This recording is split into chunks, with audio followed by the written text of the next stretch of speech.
नहीं, मैं कह रहा हूं, मैं राहुल देव जी, मैं सच में पूछ रहा हूं, पंकज जी आ रहा हूं, हर्षवर्धन जी आ रहा हूं, विपक्ष हो चाहे पक्ष हो, नेता क्या सोचते हैं कि एक को दूसरे को नीचा दिखा के वो जनता का समर्थन पा सकते हैं? आज की तारीख में आपको ऐसा लगता है वोट में?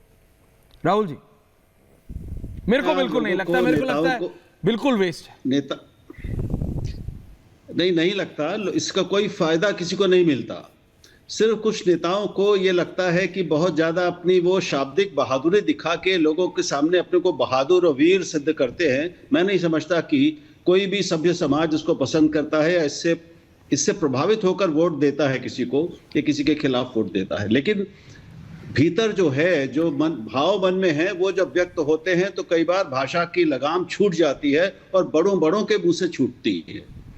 तो ये बात सही है कि कोई भी पार्टी ऐसी नहीं है, कोई भी ऐसा नेता नहीं मिलेगा जिसने कभी कोई इस तरह की बात नहीं कही हो। और चुनाव का मौसम है तो ये दोनों ओर से हो रहा है। केवल कांग्रेस को दोष दें, पहली बात यह है कि मल्लिकार्जुन खड़गे ने जो कहा वो बहुत आपत्तिजनक है और निंदनीय है, मैं उसकी निंदा करता हूं।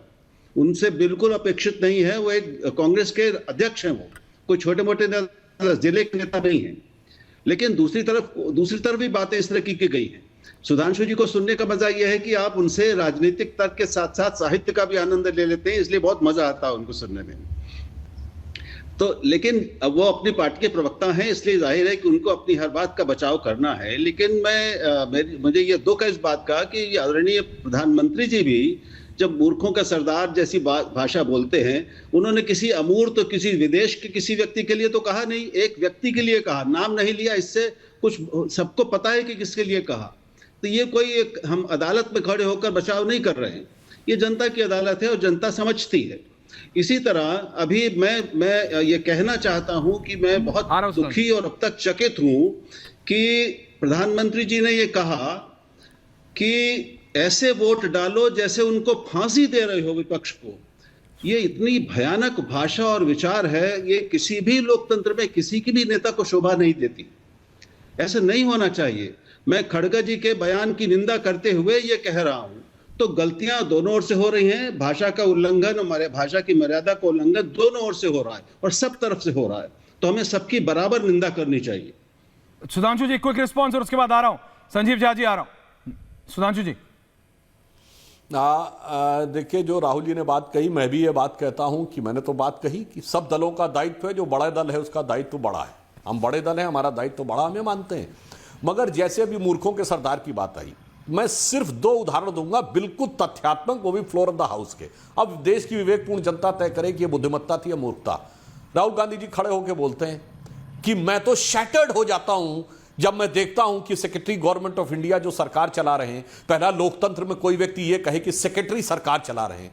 अरे ब्रिटिश टाइम में सेक्रेटरी सरकार चलाते थे, अब मिनिस्टर सरकार चलाते। खैर, उस सेक्रेटरी चला रहे हैं, उसमें ओबीसी कितने हैं? 3।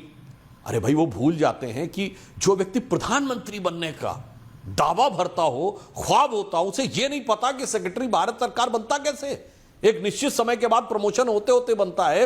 और एट प्रेजेंट जो सेक्रेटरी हैं भारत सरकार में, वो 1992 बैच के आईएएस अधिकारी या उससे सीनियर हैं, यानी 92, 91, 90, 89 बैच के आईएएस अधिकारी हैं। अरे भाई, उस जमाने में आपकी सरकार थी, नरसिम्हा राव की सरकार थी 91-92 में, तब आपको बताना चाहिए कितने आईएएस अधिकारियों में ओबीसी सेलेक्ट होते थे। मंडल कमीशन 95 में लागू हुआ है, उसके बाद उनकी संख्या आई है। अब ये कोई व्यक्ति कहे सदन के पटल पे खड़े होके और फिर कहे मैं शैटर्ड हो जाता हूं, मैं शॉक्ड हो जाता हूं, अब या तो वो बुद्धिमान है तो सीधे सीधे झांसा दे रहा है, और या फिर बुद्धिमत्ता के ऊपर शक है। दूसरा उदाहरण देना चाहता हूं, प्रधानमंत्री जी के जाके गले मिले लोकसभा में और फिर कुर्सी पे आके आंख मार दी अपनी। अब क्या कहा जाए इसको? अब इसको कौन सी समझदारी और ये कहा जाएगा? इसलिए बाकी जो सोशल मीडिया पे मीम सीम्स वो सारी बातें अलग हैं, वो सब तरफ के लोग लगे। मैंने सिर्फ वो कहा जो फ्लोर ऑफ द हाउस के ऊपर बात है, और जो मेरे विचार से किसी ऐसे नेता के लिए जो ख्वाबों ख्यालों में प्राइम मिनिस्टर बनने का ख्वाब रखता हो, यह नितांत मूर्खतापूर्ण बात कही जाएगी कि वो ये कहे कि सेक्रेटरी गवर्नमेंट ऑफ इंडिया को वो आज के हिसाब से तय करे, जबकि वो 92 बैच ऑनवर्ड्स के।